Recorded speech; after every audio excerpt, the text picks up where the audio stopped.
उमेर बिन साद अंसारी रजी अल्लाह अन्हु।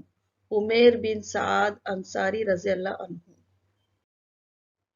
इस्लामी सियासत और सहाबा रजी अल्लाह अन्हुम हुक्मरान का जो सिलसिला हमने शुरू किया है, हम इस्लामी ममलिकत के गवर्नरों में उमेर बिन साद अंसारी रजी अल्लाह अन्हु की मालूमात हासिल करेंगे। पहली इस्लामी ममलिकत के कायद मोहम्मद सल्लल्लाहु अलैहि वसल्लम थे और हुकूमत का आइन अल्लाह का कलाम कुरान पाक था। आप सल्लल्लाहु अलैहि वसल्लम के बाद उम्मत की दुनियावी और दीनी जिंदगी की जिम्मेदारी उम्मत के खलीफा के कांधों पर आ गई जो आपके असहाबा में से थी। ये वो जमात है जो कयामत तक आने वाली नस्लों में सबसे अफजल जमात है, जो मोहम्मद सल्लल्लाहु अलैहि वसल्लम के सामने आपके हुक्म और हिदायत के मुताबिक अमल करके हर फेल के सही या गलत होने की सनद लेकर हक की राह में आगे कदम बढ़ाती और हर कदम के साथ आने वाली नस्लों के लिए एक वाज़ेह सबूत पेश करते हुए आने वालों के लिए राह आसान करती जा रही थी। आस्तान नबूवत के इन दरख्शा सितारों के बारे में हमने अब तक खुलफाए राशिदीन के बारे में मालूमात हासिल की। अब हम उम्मत के इन गवर्नरों के बारे में मालूमात हासिल करेंगे जिन्होंने हुकूमत की। इस्लामी ममलिकत के गवर्नरों में उमेर बिन साद अंसारी रज़ी अल्लाह तआला अन्हु की मालूमात। उमेर बिन साद अंसारी रज़ी अल्लाह तआला अन्हु की हालात ज़िंदगी। इस उन्वान के तहत आपकी पैदाइश, शख्सियत और कबूल इस्लाम के बारे में मालूमात। उमेर रज़ी अल्लाह तआला अन्हु ने अभी घुटनों के बल चलना सीखा भी न था कि आपके वालिद का इंतकाल हो गया और वो आपको मुफलिसी और यतीमी की हालत में छोड़कर चले गए। इस हालत के पेश नज़र आपकी वालिदा ने औस कबीले के जलास बिन सुवैद नामी मालदार शख्स से शादी कर ली।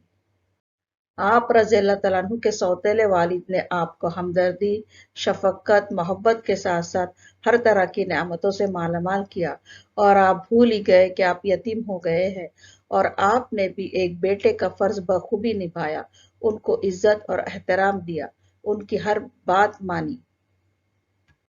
जो आप बड़े होते गए, आपकी शख्सियत में निखार आते गया। आपकी शीरी कलामी, जहानत, शराफत, सदाकत और अमानतदारी देखकर आपके वालिद आपसे और भी ज्यादा मोहब्बत करने लगे। उमेर रज़ी अल्लाह तआला अन्हु ने 10 साल की उम्र में इस्लाम कबूल किया। आपको 9 उम्री से ही मोहम्मद सल्लल्लाहु अलैहि वसल्लम की इमामत में नमाज पढ़ने का शर्फ हासिल है। इस्लाम लाने के बाद आप दीन सीखने में मशगूल हुए। जब आप ज़ौक़ और शौक़ से नमाज के लिए मस्जिद नबवी में जाते तो आपकी वालिदा आपको देखकर बहुत खुश होती। जंग तबूक के वक्त मुसलमानों की हालत काफी खस्ता थी। उस वक्त मोहम्मद सल्लल्लाहु अलैहि वसल्लम ने अवाम से अपील की कि जिससे जिस कदर हो सके वो इस वक्त मदद करे। आपका ये ऐलान सुनते ही लोगों ने बढ़ चढ़ कर इसमें हिस्सा लिया। अबू बकर सिद्दीक रज़ी अल्लाह तआला अन्हु अपने घर का सारा असासा लेकर आए। उमर फारूक रज़ी अल्लाह तआला अन्हु ने आधा घर वालों के लिए रखा और सब माल ले आए। उस्मान बिन अफ़्फ़ान रज़ी अल्लाह तआला अन्हु ने उस वक्त सखावत की मिसाल कायम की। औरतों ने अपने जेवर लाकर मोहम्मद सल्लल्लाहु अलैहि वसल्लम के कदमों में रख दिए और एक सहाबी रज़ी अल्लाह तआला अन्हु जिनके पास कुछ न था, रात भर मजदूरी करते रहे और एक थैली में खजूर लिए आप सल्लल्लाहु अलैहि वसल्लम के पास हाजिर हुए और थैली दी। आप सल्लल्लाहु अलैहि वसल्लम ने उनके खजूरों को तमाम मार पर बिछा दिया। जिसके पास कुछ न था वो जार और कतार रो रहे थे। हर शख्स अपनी बिसात से बढ़कर कर रहा था। जंग तबूक के मौके पर उमेर रज़ी अल्लाह तआला अन्हु जवान हो चुके थे। सबकी सखावत देखकर आपके आंखों में चमक पैदा हुई कि आपके सौतेले वालिद की माली हैसियत अच्छी खासी थी, वो भी इस कार सईद में भरपूर मदद कर सकते थे। ये देखकर आप बड़े जोश खरोश से गए और उनसे अल्लाह की राह में खर्च करने की दरख्वास्त की, मगर उनका जवाब सुनकर उमेर रज़ी अल्लाह तआला अन्हु हैरत में पड़ गए और उनकी जिंदगी में जैसे एक जलजला आया। उनके वालिद ने कहा कि अगर मोहम्मद सल्लल्लाहु अलैहि वसल्लम दावा नबूवत में सच्चे हैं तो फिर हम तो गधों से भी बदतर, कमीने और हिच है। आपके दिल में निफाक था। ये बात सुनकर आपको बहुत बुरा लगा। आप सोच में पड़ गए कि अगर मैं ये बात जाके मोहम्मद सल्लल्लाहु अलैहि वसल्लम को बता दूं तो उस शख्स से एहसान फरामोशी होगी जिसने आपको कभी यतीमी का एहसास न होने दिया اور اگر جا کر نہ بتایا تو یہ تو اللہ اور اس کے رسول صلی اللہ علیہ وسلم سے بےمانی ہوگی۔ آپ اسی وقت اس کی طرف مڑے اور کہا کہ مجھے اس روئے زمین پر محمد صلی اللہ علیہ وسلم کے بعد سب سے زیادہ محبت آپ سے تھی، مگر آپ نے آج ایک ایسی بات کہہ دی کہ میرا دل اچاٹ ہوا، اور اب میں جا کر یہ بات محمد صلی اللہ علیہ وسلم کو بتا رہا ہوں۔ آپ خود اب اپنا انجام سوچ لے۔ آپ رضی اللہ تعالیٰ عنہ بارگاہ رسالت صلی اللہ علیہ وسلم میں پہنچ گئے اور سب کہہ دیا۔ آپ صلی اللہ علیہ وسلم نے جلاس بن سویس کو بلا بھیجا اور اس واقعے کی تصدیق چاہی، مگر انہوں نے انکار کر دیا اور کہا یہ تو احسان فراموش نکلا، میں نے اپنی اولاد کی طرح اس کا خیال رکھا اور یہ مجھ پر جھوٹا الزام لگا رہا ہے، میں حلف اٹھا کر یہ بات کہنے کے لیے تیار ہوں۔ اور وہاں بیٹھے ایک منافق نے کہا یہ تو سانپ نکلا، جس نے دودھ پلایا اسی کو ڈھس لیا۔ یہ سن کر آپ رضی اللہ تعالیٰ عنہ کی آنکھوں سے آنسو جاری ہوئے۔ عمیر رضی اللہ تعالیٰ عنہ نے روتے ہوئے اللہ سے دعا کی کہ اللہ میری سچائی ظاہر ہو جائے۔ محمد صلی اللہ علیہ وسلم پر اس وقت غنودگی طاری ہوئی، لوگ سمجھ گئے کہ آپ پر وحی نازل ہو رہی ہے۔ پھر آپ نے جو وحی کے الفاظ تھے وہ دہرائے سورہ توبہ کی آیت نمبر 74 اس وقت نازل ہوئی کہ یہ اللہ کی قسمیں کھاتے ہیں کہ انہوں نے کچھ نہیں کہا، حالانکہ انہوں نے کفر کا کلمہ کہا ہے اور یہ اسلام لانے کے بعد کافر ہو گئے اور ایسی بات کا قصد کر چکے ہیں جس پر قدرت نہیں پا سکتے، اور انہوں نے مسلمانوں میں عیب بھی کون سا دیکھا ہے سوائے اس کے کہ اللہ نے اپنے فضل سے اور اس کے پیغمبر نے اپنی مہربانی سے ان کو دولت مند کر دیا، تو اگر یہ لوگ توبہ کر لے تو ان کے حق میں بہتر ہوگا، اور اگر منہ پھیر لے تو ان کو دنیا اور آخرت میں دکھ دینے والا عذاب ہوگا، اور زمین پر ان کا کوئی دوست اور مددگار نہ ہوگا۔ یہ سنتے ہی وہ شخص روتے ہوئے آپ صلی اللہ علیہ وسلم کے قدموں پر گر گیا کہ میں جھوٹا ہوں، عمیر سچا ہے، میں نے ایسا کہا تھا، آپ میرے لیے اللہ سے سفارش کرے کہ اللہ مجھے توبہ کر دے۔ پھر انہوں نے سچے دل سے توبہ کی اور عمیر رضی اللہ تعالیٰ عنہ کا چہرہ ایمانی نور سے چمکنے لگا۔ آپ صلی اللہ علیہ وسلم نے اپنا دست مبارک ان کے کان کے پاس رکھ کر کہا کہ تمہارے ان کانوں نے سچ سنا ہے، تم سچے ہو۔ آپ کے سوتیلے والد جلاس بن سوید نے صدقہ دل سے اللہ سے توبہ کی اور دار اسلام میں داخل ہوئے اور ساری زندگی صحیح اسلامی کردار کو پیش کیا۔ اس واقعے کے بعد جب بھی آپ کے سامنے عمیر رضی اللہ تعالیٰ عنہ کا نام لیا جاتا تو آپ رضی اللہ تعالیٰ عنہ کہتے کہ اللہ عمیر پر رحمت نازل کرے، اس نے مجھے کفر سے بچا لیا اور میری گردن جہنم سے آزاد کرا۔ عمیر رضی اللہ تعالیٰ عنہ نے ابو عبیدہ بن جرہ رضی اللہ تعالیٰ عنہ کی قیادت میں دمشق فتح کرنے والے لشکر میں شمولیت کا اعزاز حاصل کیا تھا۔ امیر المومنین عمر فاروق رضی اللہ تعالیٰ عنہ نے اپنے دور میں عمیر رضی اللہ تعالیٰ عنہ کو دمشق کا گورنر مقرر کیا۔ حمص شہر کو چھوٹا کوفہ اس لحاظ سے بھی کہا جاتا ہے کہ یہاں کے باشندے کسی بھی گورنر کو چند سالوں سے زیادہ رہنے نہیں دیتے۔ ایک بار امیر المومنین عمر فاروق رضی اللہ تعالیٰ عنہ نے سوچا کہ میں اس بار ایک ایسا گورنر مقرر کروں گا جس کا کردار مثالی ہو اور اہل حمص ان پر انگلیاں نہ اٹھا سکے۔ آپ رضی اللہ تعالیٰ عنہ کی نظر عمیر رضی اللہ تعالیٰ عنہ پر پڑی۔ آپ اسلامی لشکر کے سپہ سالار کی حیثیت سے شہروں کو آزاد کرا رہے تھے۔ اس وقت شہروں کو فتح کرنا، وہاں مسجدیں بنانا اور عام رعایا کا خیال رکھنا۔ امیر المومنین نے خط کے ذریعے انہیں اطلاع دی کہ وہ حمص جا کر گورنر کے فرائض انجام دے۔ امیر المومنین کا حکم ملتے ہی آپ حمص پہنچ گئے۔ نماز کے بعد آپ رضی اللہ تعالیٰ عنہ نے خطبہ دیا کہ لوگوں، اسلام ایک ناقابل تسخیر قلعہ اور ایک مضبوط دروازے کی مانند ہے۔ حقیقتاً اسلام کا قلعہ عدل اور انصاف اور اس کا دروازہ حق و صداقت کا پیغام ہے۔ سن لو، اسلام کا قلعہ اس وقت تک ناقابل تسخیر رہے گا جب تک تمہارا سلطان طاقتور رہے گا، اور بلا شبہ سلطان کی طاقت کوڑے مارنے اور قتل و غارت گیری کرنے میں نہیں، بلکہ اس کی طاقت کا راز عدل، انصاف اور حق و صداقت اختیار کرنے میں ہے۔ پھر آپ حمص میں اللہ کے کام، اللہ کے احکام نافذ کرنے میں لگ گئے۔ 1 سال تک آپ رضی اللہ تعالیٰ عنہ اپنے کام میں اس قدر مصروف رہے کہ امیر المومنین سے کوئی رابطہ نہ کر سکے۔ अमीरुल मोमिनीन रज़ियल्लाहु तआला अन्हु की आदत थी कि आप अपने सूबों के गवर्नरों की निगरानी करते कि कहीं दुनिया के माल ने उन्हें अपने फराइज से गाफिल तो नहीं किया।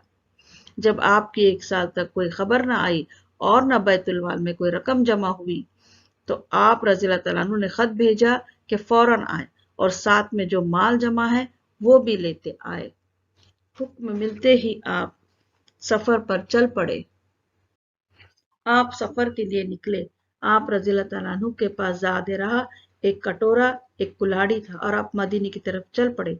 जब आप रज़ियल्लाहु तआला अन्हु मदीने पहुंचे तो आपकी यह हालत थी कि जिस्म लागर, रंग सियाही माइल और दाढ़ी और सर के बाल बड़े हुए। आप रज़ियल्लाहु तआला अन्हु की हालत से ही सफर की थकन आया थी। अमीरुल मोमिनीन रज़ियल्लाहु तआला अन्हु ने जब आपका यह हाल देखा तो पूछा, तुम्हें क्या हुआ है? आप रज़ियल्लाहु तआला ने कहा, मुझे कुछ नहीं हुआ, देखिए अपनी तमाम दुनिया उठा लाया हूँ। अमीरुल मोमिनीन ने पूछा, तुम्हारे पास कितना माल है? आपने कहा, यही मेरा माल है, एक बर्तन जिससे पानी पीता हूँ और वजू करता हूँ, एक प्याला है जिसमें खाना भी खाता हूँ, अपने सर और कपड़े भी धोता हूँ। इस सामान के अलावा बाकी दुनिया मेरे लिए फजूल है, मुझे इस दुनिया से कोई गरज नहीं। अमीरुल मोमिनीन रज़ियल्लाहु तआला अन्हु पूछा, क्या हमस से पैदल चलकर आए हो? क्या अहले हमस ने तुम्हारे लिए सवारी का इंतजाम नहीं किया? आप रज़ियल्लाहु तआला अन्हु ने फरमाया कि ना उन्होंने मुझे सवारी दी और ना मैंने सवारी का सवाल किया। अमीरुल मोमिनीन ने कहा कि बैतुल माल का माल कहाँ है? आप रज़ियल्लाहु तआला अन्हु ने कहा कि बैतुल माल में माल जमा नहीं है। जब मैं हमस पहुंचा तो मैंने सालेह और मुत्तकी लोगों को जमा किया और लोगों से माल इकट्ठा करने की जिम्मेदारी उनके सुपुर्द की। जब सब माल जमा हो जाता तो मैं उनसे मशवरा करके मुस्तकीन में खर्च कर देता। ये सुनकर अमीरुल मोमिनीन रज़ियल्लाहु तआला अन्हु का चेहरा खुशी से चमक उठा। फिर आप रज़ियल्लाहु तआला अन्हु ने अपने मुंशी से कहा कि उमर रज़ियल्लाहु तआला अन्हु को दोबारा हमस का गवर्नर मुकर्रर किया जाए, मगर उमर रज़ियल्लाहु तआला अन्हु ने अब ये जिम्मेदारी लेने से इनकार किया और दरख्वास्त की कि मुझे अपने अहल और इयाल के साथ मदीने की एक नवाई बस्ती में रहने की इजाजत दे दी जाए। अमीरुल मोमिनीन ने आपको इजाजत दे दी। कुछ अरसे बाद उमर रज़ियल्लाहु तआला अन्हु ने अपना कासिद उनके घर भेजा। कासिद वहां मेहमान की हैसियत से आकर रहने लगा। उमर रज़ियल्लाहु तआला अन्हु ने उससे कहा था कि अगर तुम उनकी अफलास और तंगदस्ती देखो तो ये दीनार उन्हें देकर आओ, और अगर माल और दौलत देखो तो मुझे खबर कर दो। कासिद आपके घर पहुंचा। आप रज़ियल्लाहु तआला अन्हु ने उनसे मदीने का अहवाल पूछा, अमीरुल मोमिनीन की खैरियत दरियाफ्त की और पूछा, क्या शर्री हुदूद नाफिज हो रहे हैं? कासिद ने कहा, बराबर हो रहे हैं। अमीरुल मोमिनीन इस बारे में किसी को भी ढील नहीं देते, ख्वाह उनका कोई अजीज ही क्यों न हो। ये सुनकर आप रज़ियल्लाहु तआला अन्हु ने दुआ देते हुए कहा कि इलाही उमर बिन खत्ताब की मदद फरमा। तू जानता है कि उमर बिन खत्ताब को तेरे नाजिल करदा दीन के साथ वाहलाना मोहब्बत है। कासिद 3 दिन आप रज़ियल्लाहु तआला अन्हु के घर ठहरा। तीनों दिन खाने में सिर्फ जौ की एक रोटी से उनकी तवाज़े की जाती। तीसरे दिन एक शख्स ने कहा, अल्लाह के बंदे, तूने उमर के अहले खाना के लिए मुश्किल पैदा कर दी है। उनके पास तो रोज यही एक रोटी होती है जो तुझे खिला देते। मुसलसल भूखे रहने की वजह से वो बीमार हो जाएंगे। आप मेरे यहाँ तशरीफ लाए। ये सुनकर कासिद का काम हो गया था। जो मालूमात वो लेने के लिए आया था वो मिल गई।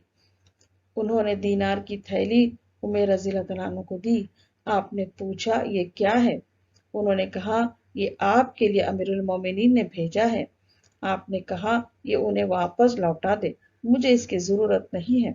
उनकी बीवी जो ये सब सुन रही थी वो बोली कि आप ये रकम ले लें, जरूरत पड़ी तो खर्च करने, वरना जरूरतमंदों में तकसीम कर दे। कासिद वो थैली देकर चले गए और आप रज़ियल्लाहु तआला अन्हु ने उसी वक्त वो दीनार मोहताजों और शहदा के बच्चों में तकसीम कर दिए। कासिद जब अमीरुल मोमिनीन के पास वापस आया तो उन्होंने उमर रज़ियल्लाहु तआला अन्हु की हालत के बारे में दरियाफ्त किया। उन्होंने उनकी मुफलिसी के बारे में बताया और कहा कि जबरदस्ती दीनार रख कर आया हूँ। आप रज़ियल्लाहु तआला अन्हु ने पूछा, क्या उन्होंने वो दीनार ले लिए होंगे? कासिद ने कहा, नहीं, उसी वक्त सब बांट दिए होंगे। ये सुनकर अमीरुल मोमिनीन ने उन्हें खत लिखा और फौरन मदीना आने का हुक्म दिया। हुक्म मिलते ही उमर रज़ी अल्लाह तआला अन्हु मदीना आ गए। अमीरुल मोमिनीन उमर रज़ी अल्लाह तआला अन्हु उनसे मोहब्बत से मिले और पूछा, मैंने जो दीनार भिजवाए थे वो कहाँ खर्च किए? आपने कहा, अमीरुल मोमिनीन, आप मुझे दीनार देने के बाद क्यों पूछ रहे हैं कि कहाँ खर्च हुए? अमीरुल मोमिनीन ने कहा कि मैं हकीकत जानना चाहता हूँ, बराए मेहरबानी मुझे बताएं। आप रज़ियल्लाहु अन्हु ने कहा, मैंने वो जमा कर लिए ताकि उस दिन काम आए जिस दिन माल व औलाद काम न आएगी। ये सुनकर अमीरुल मोमिनीन की आंखों से आंसू जारी हुए और आपने कहा कि मैं गवाही देता हूँ कि आप अल्लाह के उन बंदों में से हैं जो जरूरियत के बावजूद दूसरों को अपनी जात पर तरजीह देते हैं। फिर आप रज़ियल्लाहु अन्हु ने खादिम को हुक्म दिया कि अनाज और कपड़ों का जोड़ा तैयार किया जाए। ये सुनकर उमर रज़ियल्लाहु अन्हु कहने लगे कि अमीरुल मोमिनीन, अनाज की तो मुझे जरूरत नहीं है। मैं यहाँ आते हुए अहल अयाल के लिए जो छोड़ आया था, जब वो खत्म हो जाएगा तो अल्लाह राज़िक अपने खजाने से और अता करेगा। अलबत्ता कपड़ों का जोड़ा मैं अपनी बीवी के लिए ले जाता हूँ क्योंकि उसका लिबास बहुत बोसीदा हो चुका है। अमीरुल मोमिनीन से मुलाकात के बाद आप अपनी बस्ती वापस आ गए। अमीरुल मोमिनीन से मुलाकात के बाद उमर बिन साद रज़ियल्लाहु तआला अन्हु अपनी बस्ती में लौट गए। चंद दिन बाद ही आपका इंतकाल हुआ। उस वक्त आपकी उम्र 40 साल भी न थी। आपके इंतकाल की खबर सुनकर अमीरुल मोमिनीन उमर फारूक रज़ियल्लाहु तआला अन्हु को बहुत दुख हुआ। उमर बिन साद अंसारी रज़ियल्लाहु तआला अन्हु की फजीलत। जब आपकी सच्चाई को साबित करने के लिए वही नाजिल हुई, तब मोहम्मद सल्लल्लाहु अलैहि वसल्लम ने फरमाया, मेरे अजीज, आपके इस कान ने बिल्कुल सही सुना और आज अल्लाह ने इसकी तस्दीक कर दी। उमर रज़ियल्लाहु अन्हु फरमाते हैं कि मेरी दिली तमन्ना है कि उमर बिन साद अंसारी जैसे मुझे साथी मिले ताकि उमूर सल्तनत में मैं उनसे मदद ले सकूं। उमर बिन साद रज़ियल्लाहु अन्हु की जिंदगी पर एक नजर। जब आपने चलना भी न सीखा था तब आपके वालिद का इंतकाल हुआ था। इस हालात में आपकी वालिदा ने जलास बिन सुवैद कबीले औस के अमीर शख्स से शादी की थी, जिसने बहुत ही मोहब्बत और शफकत से आपको परवान चढ़ाया। आप बहुत ही बहादुर, ईमानदार, सियासी व इल्मी काबिलियत रखते थे। सिर्फ 10 साल की उम्र में आपने इस्लाम कबूल किया। जंग तबुक के मौके पर आप जवान हुए। इस्लाम लाने के बाद जंगों में शिरकत की, इस्लामी फौज के सिपह सालार रहे और बहुत ही बहादुरी से हर मौके में काम अंजाम दिए।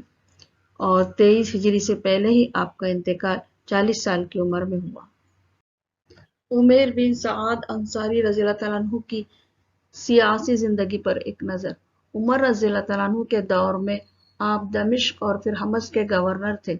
बहैसियत गवर्नर आपने अपनी खिदमत अंजाम दी, इस्लामी फौज के सिपह सालार की हैसियत से शहर फतेह किए, वहां पर अमन अमान कायम किया, मस्जिदें बनवाई, आम रियाया का ख्याल रखना आपका अव्वलीन काम था। आप रज़ियल्लाहु तआला अन्हु को दुनिया की मालूमात से कोई गर्ज न थी। बहैसियत हमस के गवर्नर जब आप मदीना लौटे तो आपके पास ज़ादे राह एक कटोरा और सिर्फ एक कुल्हाड़ी थी। आपके पास कोई सवारी नहीं थी। आपने हमस से पैदल चलकर मदीने तक सफर किया था। उमर बिन साद रज़ियल्लाहु तआला अन्हु का इंतकाल 23 हिजरी से पहले 40 साल की उम्र में हुआ। अल्लाह ताला आप पर रहमत और बरकतों की बारिश बरसाए। बहैसियत गवर्नर होते हुए आपने बहुत ही दरवेशाना जिंदगी गुजारी। दुनिया के मालूमात से आपको कोई गर्ज न थी।